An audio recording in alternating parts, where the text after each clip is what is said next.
Okay, good evening, everyone. It's great to have you all on board. It's another time with Tutor IO, the enthusiastic tutor. And in today's tutorial, it happens to be the continuation, the very first class actually, not the continuation on the course POL221.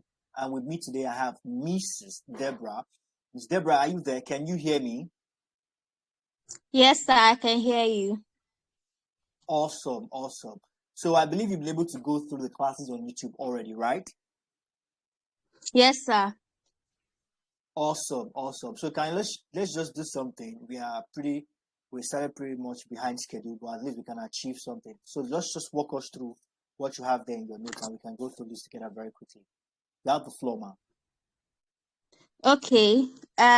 Today we are doing POL221, Nigerian Government and Politics classes. And Awesome. we are talking about the background of British administration from 1861 to 1914. And Okay. one of the challenges So facing Nigeria. Okay, please go ahead. Okay. One of the challenges facing Nigeria as a non-state is political leadership, which is a product of the nation's colonial antecedents spanning almost a century. Okay. Historical background to Nigerian politics. The process of the British colonial administration in what is now known as the Republic of Nigeria started with the annexation and proclamation of Lagos as the Crown settlement in 1861. Awesome. According to Okafor, Lagos was not called a colony until 1886, when the British Settlement Act of 1843 enabled the British government to establish a crown colony system of government there. Of governance there. Yes. Awesome. Also, before the coming of the British, different ethnic nationalities from the northern and southern areas of River Niger were living in the world of their own. Definitely, they have a system that works for them already. Yes, please continue.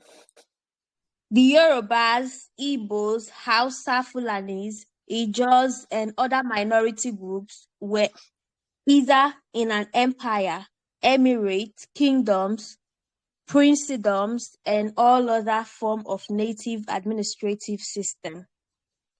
Awesome. Okay, so we're talking about a colonizer.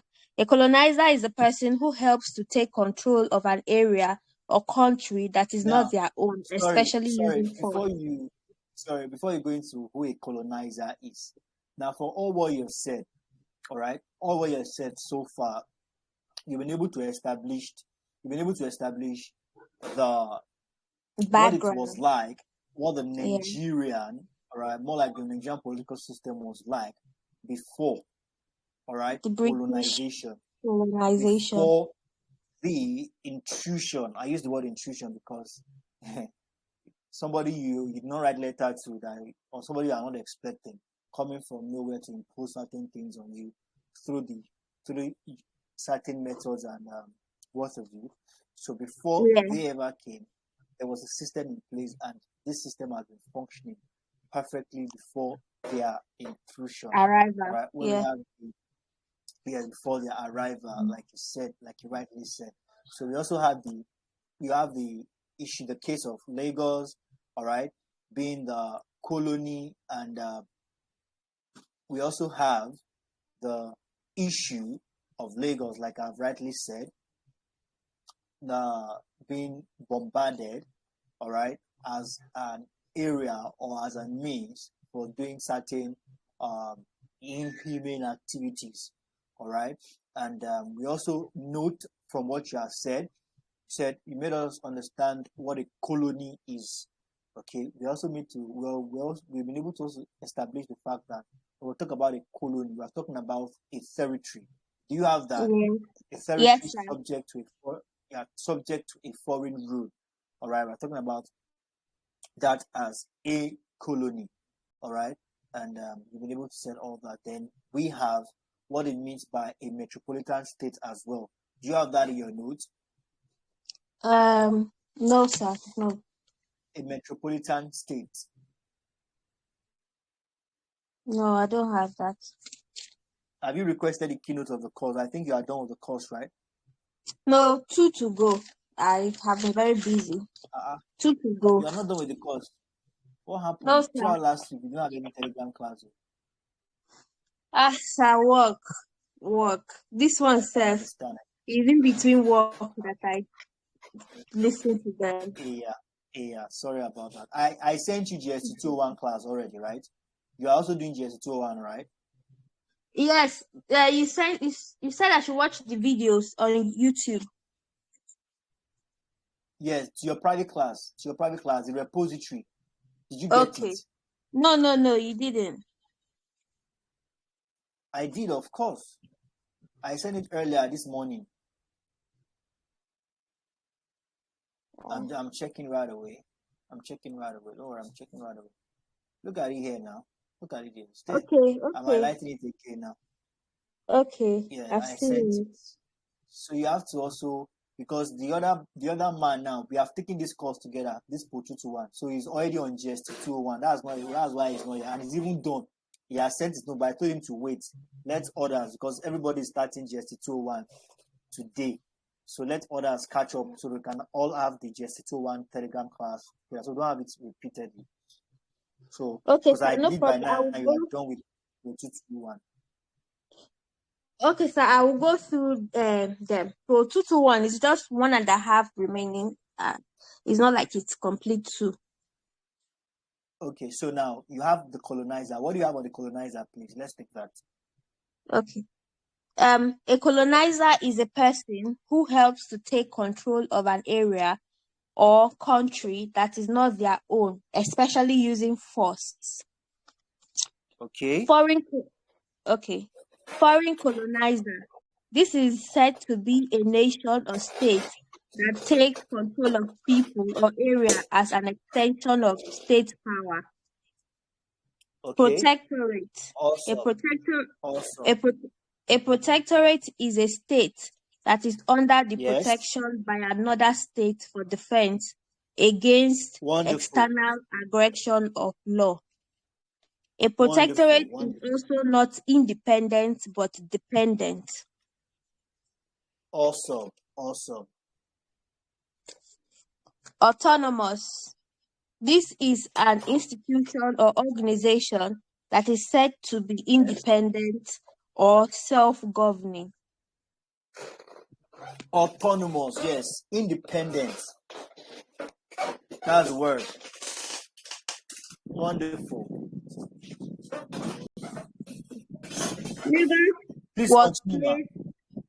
Lagos was placed under the control of the West African settlement, then resident in Sierra Leone, and later I lost you at between. the point there. Sorry, sir. I lost you at the point.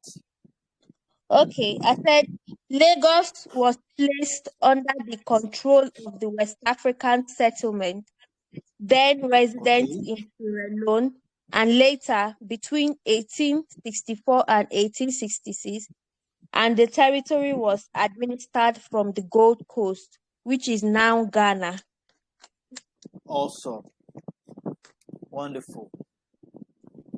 Cession, the formal way of giving up rights, properties or territories by state. Treaty, a formally governed, ratified agreement between states. Now you're Crown defining colony. certain terminologies. Yes, sir. Crown Awesome. colony. These are territories acquired by the British either by cession, purchase, or conquest. Anglophone. Wonderful. This is a general term used to describe people of territories colonized by the British who were known as the Anglophones. Francophone. Okay. People of the territories colonized by the French. Wonderful. So I want Indirect you to go rule straight to what we have policy. under indirect rule. Yes, indirect rule. Yes, Okay, you are there already. yes, Wonderful. sir.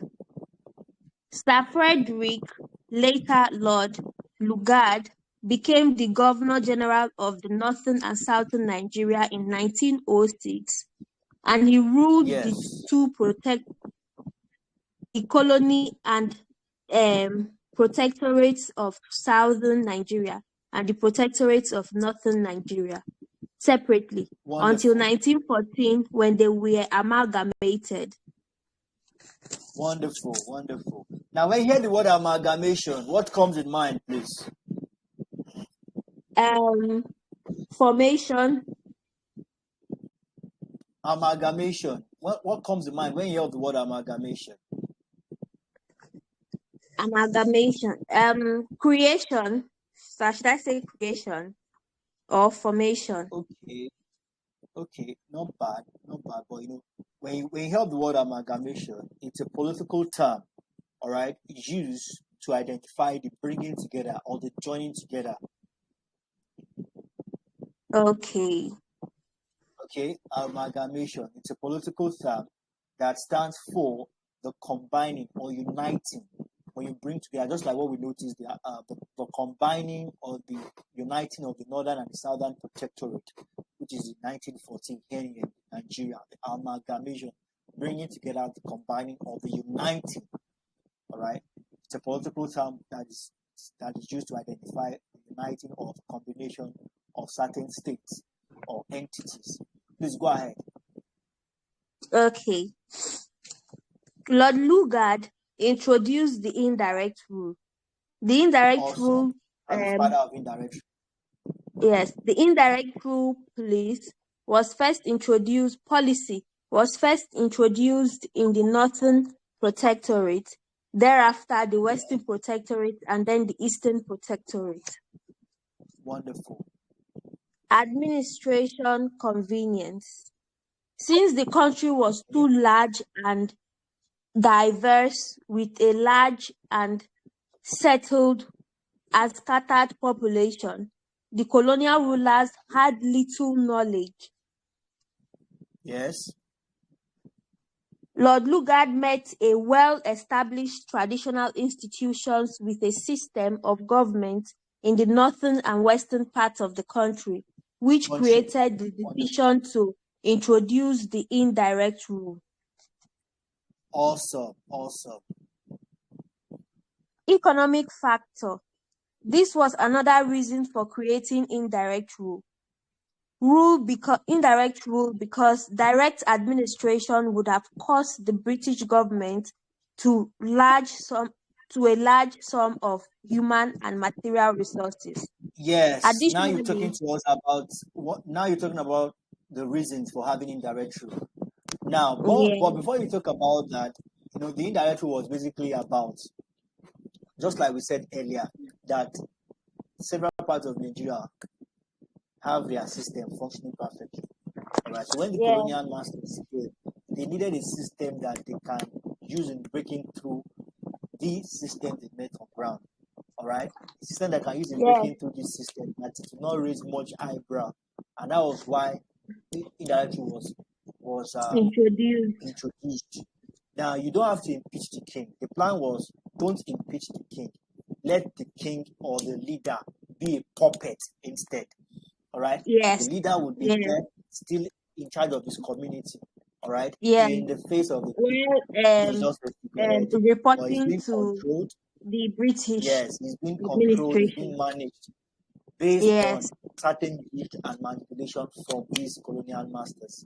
Then we've been told now certain reasons for the introduction of these rules, and you have the economic factor, the language barrier. All right. We also have the sustenance these of are just African reasons. culture. These are the ones we made mention of, and we have the demerits. I think we didn't talk about the merits. All right. So I want you to talk about the criticism of amalgamation. Okay. Criticism against amalgamation. The unification ma'am. policy introduced by Lord Lugard in 1914 was received by Africans in the North and South with mixed feelings. Northerners Educated, accepted, but yes, Southerners received with mixed feelings. Awesome. yes. Awesome. Educated Please continue. elite saw the unification as lopsided and unthinkable. Condemnation When we over say lopsided, concentration of power. Sorry, when sir. we say lopsided, when we say lopsided, we are talking about the fact that this system is not equal. Okay, it Yes, favors more the yes. entity that introduces, all right, and they feel like it's not what they need, so they see it as lopsided. Okay. Condemnation Please. over concentration of powers in the Governor General over vast territories which he had little knowledge. So the Okay, educated elites of Nigeria condemned Lord Lugard's um, um, indirect rule policy because one, it was exactly. favoring the British instead of we, the owner of the country. And then there was a lot of Wonderful. condemnation because they had little or no knowledge of what they were doing. Doing exactly. So, sir, So we are doing the basically, Clifford Constitution. yes, Letherton. Okay. The amalgamation of the Northern and Southern Protectorate and the No, I want you to subsequent. go straight to. Do you have the early nationalist and political movement? Let me see.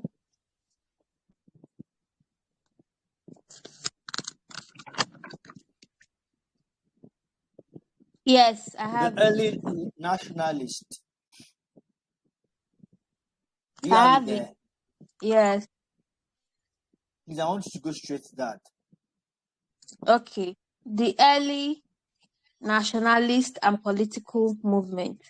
The political movement and the nationalist movement was as a result of actions and decisions made by nationalist leaders. For Good. Now one, let's underline the word nationalist. What do you understand by the word nationalist from the classes you've taken so far?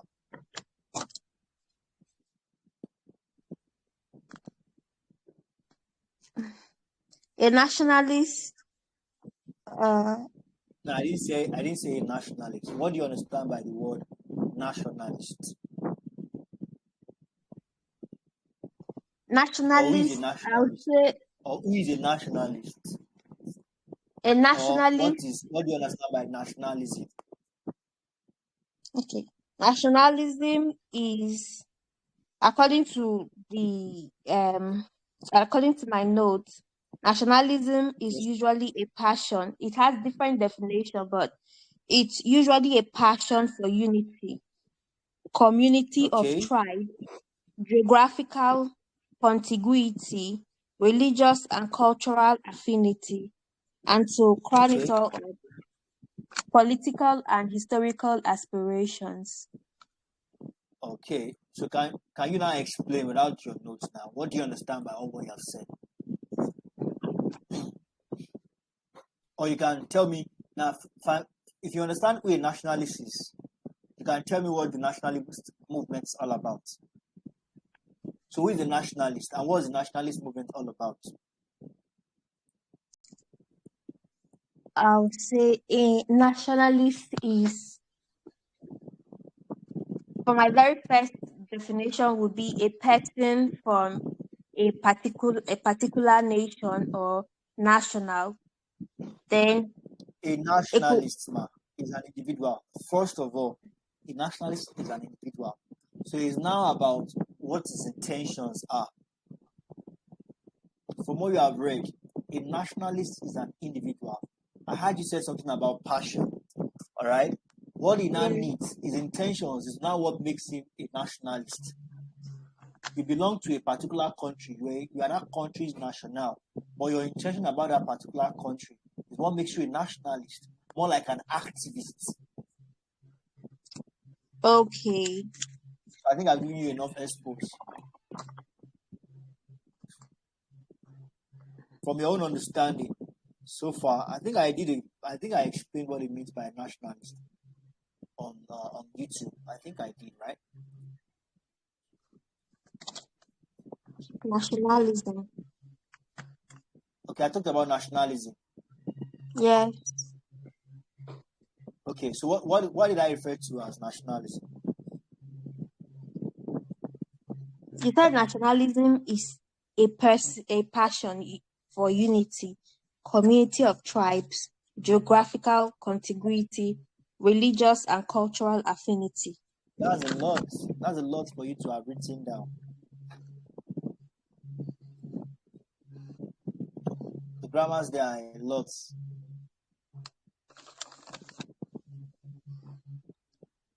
Okay, now let's put it this way.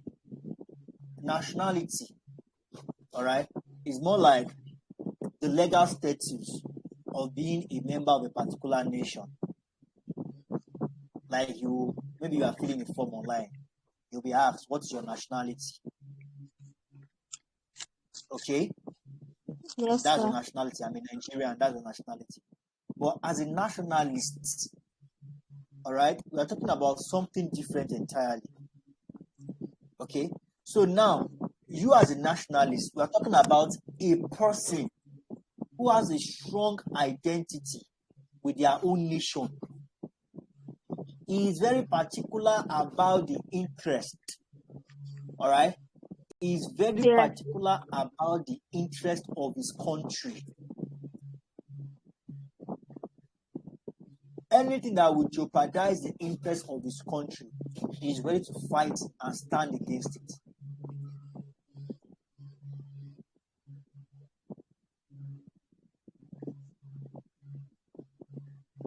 Or a nationalist is an individual that promotes the interest of his country or the interest of his nationality.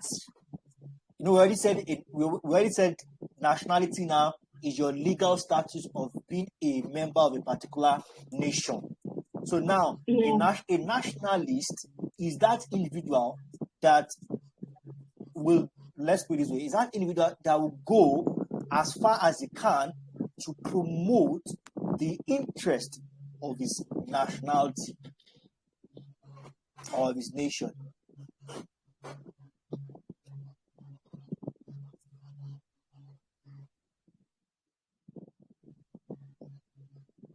Are we together? Yes, sir. Awesome. Our time is fast, but we have to go. So just continue, ma'am. I hope you've taken note of that, ma'am. Yes, sir. Awesome. Okay. The Lagos Youth Movement, which was later changed to the Nigerian Youth Movement, was one of the earliest nationalist movements. Okay. Nigerian National Democratic Party, NNDP, was led by Herbert Macaulay. National Council of Nigeria and Cameroon was led by Dr. Nnamdi Azikiwe. This was the three major political platforms used by the Nigerian leaders to confront the British colonial administration. Wonderful. Emergence of nationalism in Nigeria. Nationalism in Nigeria could be traced to the southern part of the country, spreaded by those whose thinking was shaped by European ideas. They were also antagonistic to the policy of indirect rule, which had entrenched what was considered to be anachronistic ruling class, that is, traditional chiefs, in power rather than the westernized elite. Awesome. There were so many sources of the ideological and sociopolitical inspirations, as well as economic factors, responsible for the Southern nationalist, and among the motivators were the prominent American-based activists such as Okay. Marcus Garvey and Okay. W.E.B. Du Bois or Du Bois. Awesome. Awesome. And the Nigerian students who joined those from other colonies in Pan-African groups such as the West African Student Union (WASU), founded in London in 1925. Wonderful. Wonderful.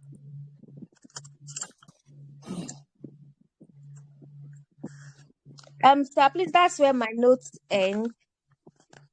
Ended. Okay. Okay. I was even Yeah. about to tell you to stop because it's past 8 already. Yeah, you've done so well. And so the next class you should be having now, I think you said there are just 2 more classes, right? 2 more volumes left. Videos, yes, volumes. Okay, awesome. So the next class you should be calling a wrap of this course. And by Yeah. next tomorrow, you are taking it up from GST 201. If possible, Yeah. before our next class, you have covered some classes on GST 201 already. So thank you very much. Just keep putting in the effort. But are you sure it's just 2 videos? Because you haven't talked about the state. Maybe okay. I think those videos are long. They are long videos. So probably we might have covered a lot because we still have the state here, and The emphasis state. are laid on. Yes. Okay. No, we've not done that. Okay. Then we also have things like the Sir also Richard Constitution of the 1946. Okay, I think these are the ones you've not watched video. So thank you very much, Ms. Zebra. I believe you'll be able to get something to this class. So let's just ensure to do the needful and send your note to the appropriate quarters. Do have a wonderful evening.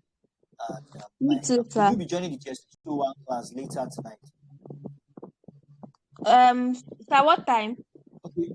We are not even having Telegram class now. We are not having Telegram class. It's next. I think it's next tomorrow. Because I just sent the Okay, sir. repository to them now. This month. Today I said when I sent the repository, our next Telegram class will be next tomorrow. Thank you very much and have a Okay, sir. wonderful day. Bye for now. You too, sir. Yeah.